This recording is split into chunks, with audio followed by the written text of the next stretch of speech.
Hello, everyone. This is Sergeant Gonzalo Duran, once again from Devil Dog USA. I'm the CEO, and I'm asking you for your help. 99% of all our programs and events is free to the community. We do this by having sponsorship that's at a sliding scale, and we ask for small donations from the community. So how can you help us? Well, one, you can go to our website, www.devildogUSAinc.org. Look at the articles, look at the events that we do, look at the pictures, and if you have it in your heart, go on our donation page and help us out. If you want, go to one of our events, see how the community helps us, see how we give ourselves and we support and we bring the community in one place to support the military, the veterans, and the community itself, and drop off a little cash to our donation boxes. And until I see you guys, as always, God bless America. Hey, what's up, man? It's your girl, Vero G, right now, and tune into our Vero G Spotlight TV radio podcast. Available at Apple Music, iTunes, all the places you could think of, they're all available at those places. So go check it out. We have a lot of great interviews from various artists to mainstream artists and all that said and done. You can definitely check us out. You can find me on my Instagram at officialverog, and check out the website at WhosNextNYCRadio.com. And also, if you want to submit your music or, be a guest on our show, you could go to the email at WhosNextNYC@gmail.com.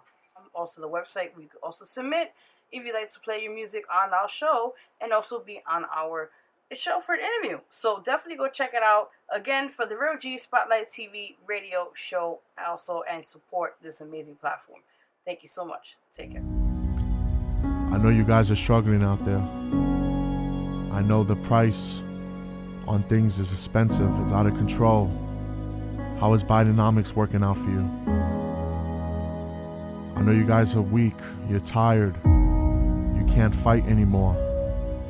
But don't give up, because you got somebody that will represent you, someone that will fight for you. And that person is me, Jason Morello, DJ Loudmouth, and I'm running for City Council in District 2 in Manhattan. And together, you will have somebody that will fight for you every day, protect, safeguard, and fund NYCHA to keep you in your home, more cops, and law and order in our communities. End our migrant crisis. Bail reform to keep violent offenders behind bars and go after criminals and not presidents. So the choice is clear in 2025. Vote for Jason Morello or DJ Loudmouth for City Council District 2 for a better tomorrow for you and your family. I am the conservative, common sense choice.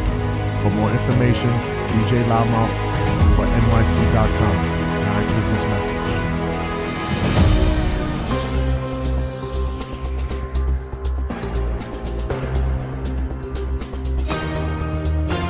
Hello, everyone. This is Vet Talk, and I'm your host, Sergeant Gonzalo Duran.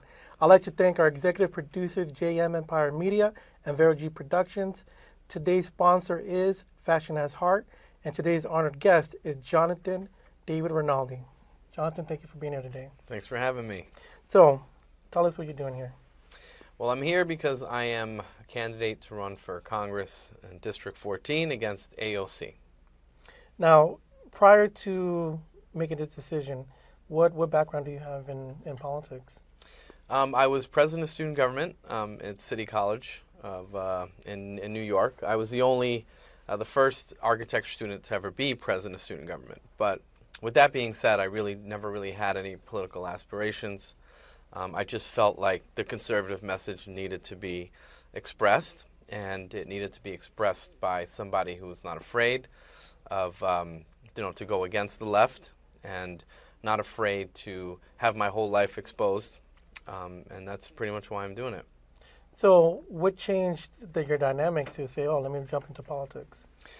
Politics isn't something that's supposed to be a career. Politics isn't supposed to be something that you do to make money or to advance yourself. Politics is something that you're supposed to do out of necessity. It's, after going through, COVID and all of the things that we were exposed to, I felt like I had a duty to stand up and to fight for the conservative message because we've just been being taken advantage of for so long, and I've had enough. Okay, and what's your political club or party? What's the political party? Well, I'm a Republican and conservative endorsed candidate. I did run for city council in the 2023 election, but my stance is conservative Republican. My message is out of freedom, and it's just against the left. Well, the only reason I asked the way I did is because a lot of people, when they hear conservatism, they automatically think Republican, like the general aspect of it, where a lot of people forget that, there's certain places that have conservative as a party itself. So just trying to, separate those dynamics. With that being said, your endorsement so far, what are your endorsements right now? Because you're running for Congressional District 14 against AOC, and for if you're part of the establishment or et cetera, where do you stand with your endorsements? Well, that's an interesting question, right? Because I am looking to get endorsements. I've been a little bit of an activist. I'm not as polished as these career politicians, so there might be a little bit wary of me right now because it's not about the individual. It's not about you don't own the seat. It's the people's seat. My only concern is the truth. My only concern is the message. I don't care who stands in front of it. I'm going to go after because I care about the country. I care about the future of my children. I'm not looking to play games. I'm not looking to sign deals. I'm just looking to stand up for the principles of our nation and just to look out for us. And what work have you done? You said you're an activist. What have you done in the past? Right. So basically, it all started with the migrant issue. Because as far as I'm concerned, the migrant issue is a human trafficking issue.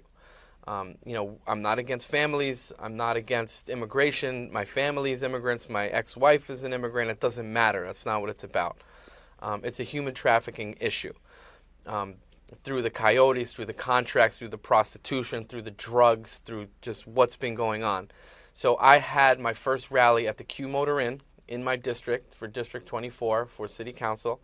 I actually got the attorney for the hotels to say that they weren't going to bring the migrants to that hotel. So even as a candidate, I was able to stop the migrants from being brought into that hotel through ridiculous deals that Mayor Adams and Brad Lander were signing.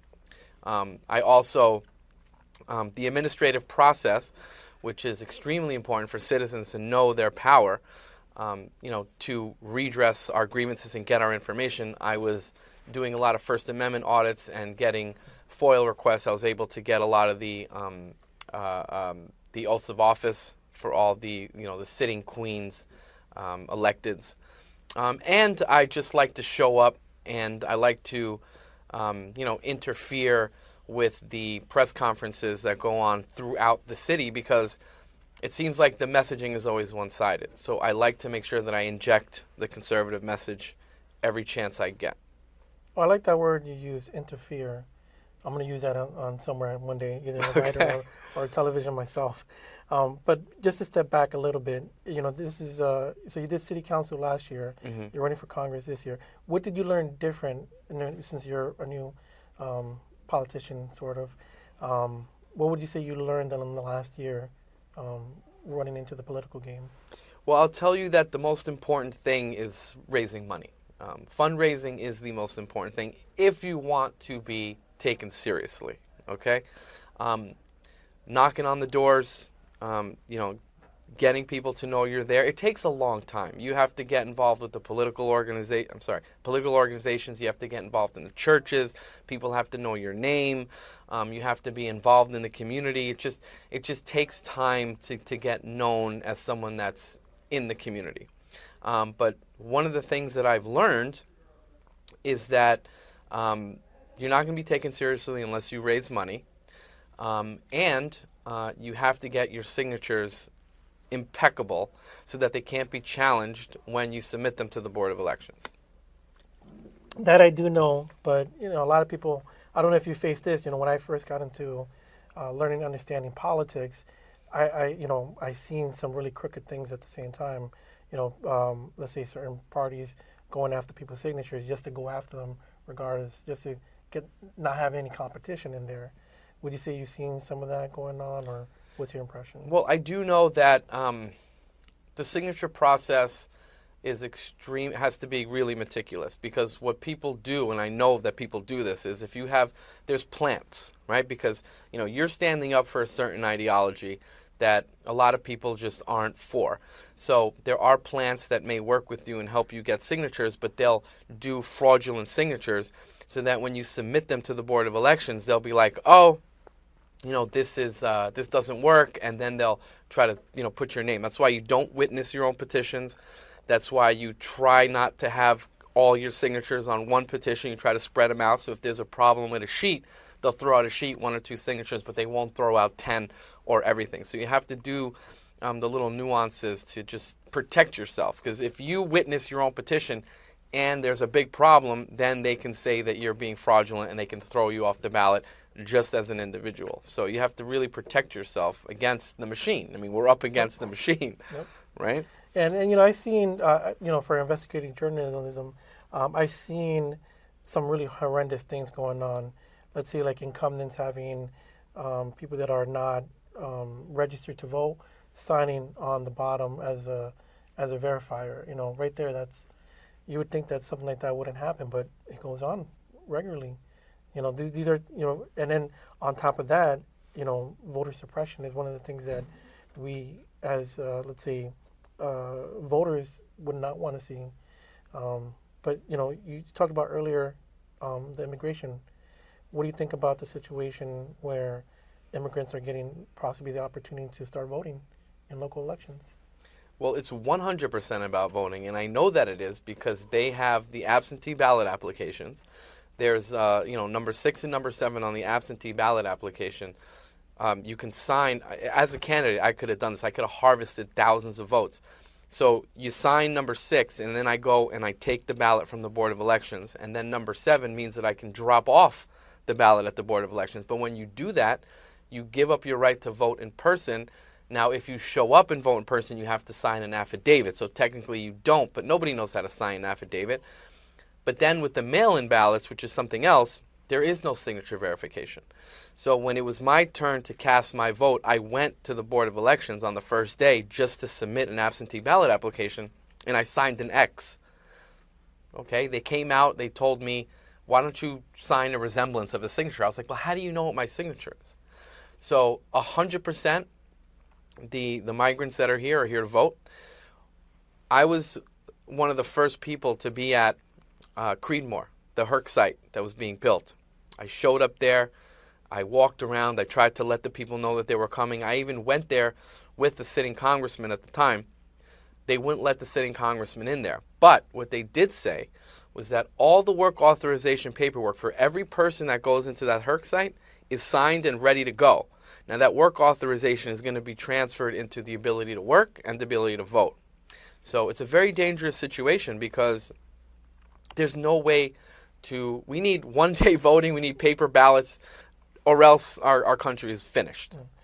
For this show particularly, we don't try to pick any sides, but one thing that you mentioned, if you're getting everything given to you for free, obviously you might be a little bit sequestered on one side. That's something very dangerous that I as veterans fighting for freedom, the ability for people to vote, et cetera, that's what our patriotism is all about. So that's always rubbed me a little bit funny.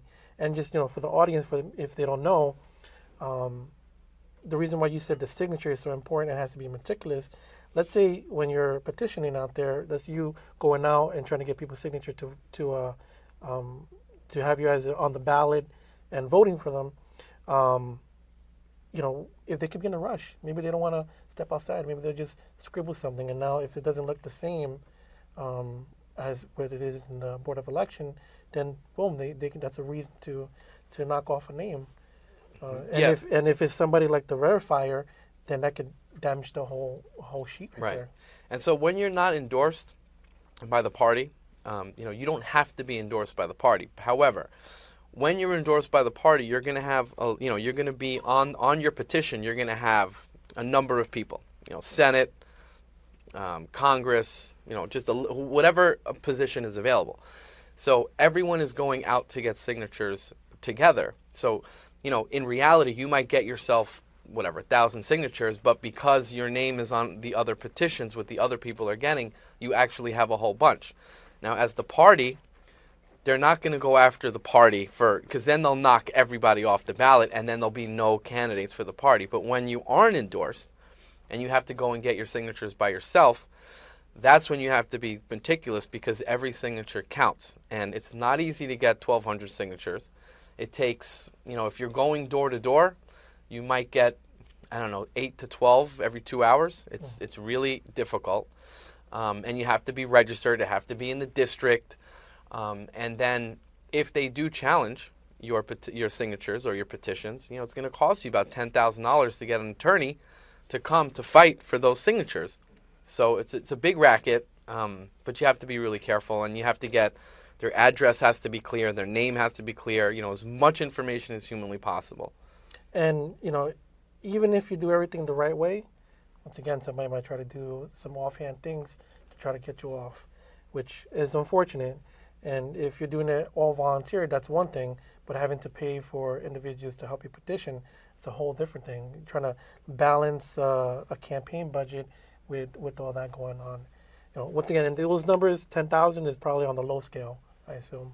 Yeah, and a lot of people, basically, when I said it's all about raising money, the reason is because everyone that's at the club meetings, they're there to get hired to go get signatures for you.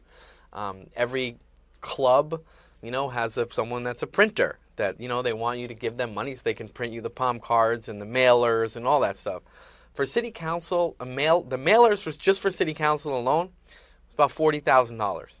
Now, if you and that's a smaller district than Congress. So Congress, you're going to need about, anywhere from $60,000 to $100,000 just to send out mailers. So all of the postcards, the printing, all of that is big money. So you really need to raise the money, because if you don't, then again, nobody's going to want to help you. It's not really about the message. It's just about, getting a piece of the pie. Now, you have an advantage on a lot of people. Not only do you have a well-known name in the media, but also you have been doing a lot of active, activist work in the community, advocacy for different things, many different things. What do when AOC came into the fold, there was no outlet you could go for 6 months that didn't have her promoting her or something like that. Where do you see yourself at that level? Maybe some things that could benefit you, something that might hurt you, etc. Well, let's be real about AOC, okay? I can go door to door and get $20, right? I might be able to raise $10,000, $20,000. She has millions and millions of dollars in her account. That's not grassroots. That's coming from, that's coming from the left. That's coming from the machine, okay? She doesn't go out there and campaign. She doesn't knock on doors. She just showed up. She put her name in there and she's there and she wins. The reason why I'm running against her and not anybody else is because, we all have to understand our strengths. We all have to understand what our brand of politics is. There are people that are better involved in the community. There are people that are better leaders. I've found that I have the ability to get noticed and get covered in the media a lot. So I feel like if I can get on the ballot, I'll get a bunch of coverage, and then I can go toe-to-toe with her because the media will pick me up. So that's the reason why I'm running for her seat. And I feel like I have a better shot than going against, let's say, Meeks in the Rockaways or Grace Meng in District 6. I just have a better shot at AOC because I'll be able to fundraise more and I'll be able to get the exposure. One thing that I like to know the viewers to know is that at the moment this is an election year. There are court positions. There is congressional and Senate availability for New York and New York State. Now if you see yourself in that position, you would say grassroots right now. Now you're going to go against AOC. Let's assume that the media is going to pick you up and you're going to go a little bit more. Where do you see yourself if everything works out and you win? What's one of the first things you're going to tackle? Well, the first thing that I want to tackle, to be quite honest, is just get the vernacular, get the language of the conservative message, get that in print, okay? Because I stand for the unvaccinated, okay? I stand for just freedom. I stand for local government, the power of the people, the administrative process, the FOIL request, transparency, fiscal responsibility, cutting a lot of the budget, just slicing it in half, just getting rid of it. It doesn't matter. And one of the things that I've been able to do is just get that language in print and get it on media, because there's so much censorship. Obviously, big pharma, big tech, these are all things that are really affecting us and our children. So I really want to go after those, most importantly, and at the same time, just try to see if there's a way to just, insert our message to just cut the budget, like just make us fiscally responsible. What would be one thing that you would want to cut, like, for example, that we could talk about right now? Well, I am a bit of an interventionalist. I feel like through the Hegelian dialectic, through false flags, through all of these things, they create, we just went through the Middle East. We just left billions and billions of dollars of equipment in Afghanistan. And now we're gonna have a fight with the Palestinians and the Israelis. We have to understand, these issues that are happening in the world are happening purposely to get us to fund the military-industrial complex and get us fighting with each other. There's no... New York is dealing with congestion pricing. It's dealing with, public housing shortages. The buildings are falling apart. So what do? They make us fight. They have the Palestinians versus the Israelis. That's all you see. People are fighting all over in the streets, when in reality we need to be focusing on what's happening here. We have to focus on our country, our children, our money. Okay, we have migrants coming here getting everything for free. Our city is going to be bankrupt. Our country is going to be bankrupt. But no, let's go start a war and blow up the Middle East again. No, I'm not. That's not happening. So I don't want to put you on the spot, but out of these three options, this is what I look at when we talk about the Israeli-Palestinian situation going on. We have, we're sending them money. That's one thing. We're funding NATO, which is supposed to be our buffer between there and other, international incidents or issues going on in the world. And then we have a defense budget, that we, have one of the biggest ones. We have the biggest one in the world. Out of those three, which one would you try to cut first? Well, I'll tell you what I want to fund first, really, because I don't like the fact that we have foreign nationals coming in here getting everything for free. I know that they were kicking out veterans. They were kicking out homeless from these shelters. How is it that we have money to pay foreign nationals everything for free? First of all, the veterans need to be taken care of, paid. As we have the money, they should get free rent, free medicine, best, top of the line, Emblem Health, everything for free. We're not going to complain about that. Okay, that's the first thing, okay? Just take care of them all. Everybody should get the best, because we so-called have the money to give it to foreign nationals. No, let's do that first. So that's what we need to really focus on. And then, look, we don't need to be sending money overseas. We're sending $220 million a day to Ukraine. Okay, for what? For what? So that we can use that as a proxy to go, start wars in Europe? There's no way for the accounting for all of this money to be accounted for. We're sending pallets of cash. Obama sent billions to Iran. Right? Where's all this money going? Where did the weapons go? Where did the money go? Right. Did it reach the destination that it was supposed to? Those are things that are all up in the air even till to this day. We need to fix public housing. NYCHA is funded by the federal government. They have this ridiculous scheme to put all the illegals on Section 8. No.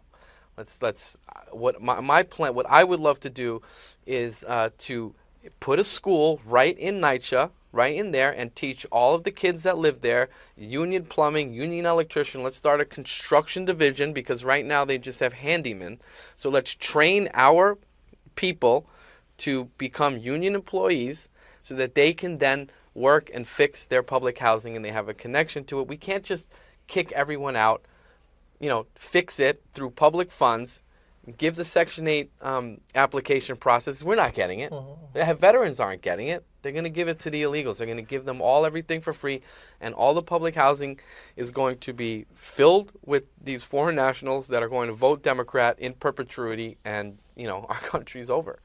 Just for the viewers who may not be in New York City or one of the other major cities in the United States, New York City had a situation where they literally kicked out veterans from a housing facility to put the undocumented individuals in there, and it wasn't like a notice or anything. It was like quick and hurry, it was horrendous. And I, as an advocate for veteran housing, we under Devil Dog USA, we've done our best to try to say, look, these are new housing being built.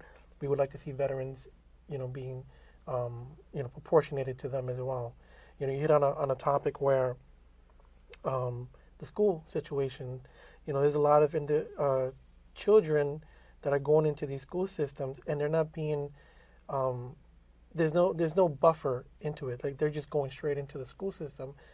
Vaccinations are questionable, and then the teacher's classroom, those things are, and they can't do anything. They can't say no, stop it. It just, hey, this is the new, and I'm not, for lack of better words, this is the new shipment coming in right now, and it's, I don't even know where to start. Well, there's 85,000 that we know of missing children that are just coming across the border, missing, right? Like, what happened to them? If you go to the hotel, specifically the one on Par Central, the one that was in the district that I was running, it's full of children. Okay, we don't know who their parents are, right? There's no way to figure out, who they are, who they're with, and they're going into the schools. We just had COVID. Like, they forced people to get vaccinated. It's not even a shot. It's not even a vaccination. It's an mRNA experimental injection that goes against the Nuremberg Code. They made families do that. That's going to affect their health, their fertility.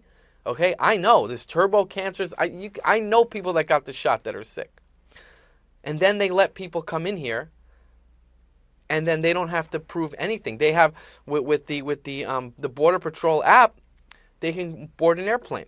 They get free tickets. Okay, I get pulled over, right? We get the book thrown at us. I got pulled over by running a stop sign, supposedly at 2:00 in the morning, right? We get the book thrown at us. Suspended license, insurance goes up, everything. These foreign nationals that are here, they have unregistered vehicles. They can get into an accident, hit and run. I actually witnessed the hit and run in front of me. I followed the guy to his house, okay? Called the cops while I was following him through the neighborhood. They never showed up. Finally, they showed up, didn't ask him for license and registration, and just let him go back into his apartment. This is the kind of stuff that we're dealing with. And what you touched on is the Department of Homeless Services was paying $150 a night for veterans, for homeless, to be housed. Brad Lander and Mayor Adams decided, let's cut a deal with these hotels. Because I have the transcripts of the Committee of Contracts. I know that they had not-for-profits looking for places for these people to live, like at least a year ago. So they knew they were coming. So this wasn't just sprung on them. So what they did is they made a deal with the hotels for full occupancy, right? Full occupancy. Well, since we kind of hit on this earlier, we're just going to leave it at that for now. But for the viewers that want to be able to help contribute to your campaign, either by volunteer or funds, how would they go about reaching out to you? Well, you can go to JDR for NYC. That's JDRFORNYC.com. There's a contribute button. You can look at my Instagram, JDRFORNYC. My TikTok, same thing. I just like to post a lot of the interactions that I have. I film everything. I go to press conferences. I go to rallies, and I do my best to show the interactions with law enforcement, with public officials, so that people understand their rights. People understand what the administrative process is and how they can address the government.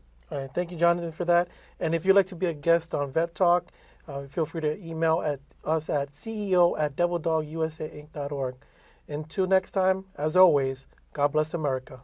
God bless America, that's right.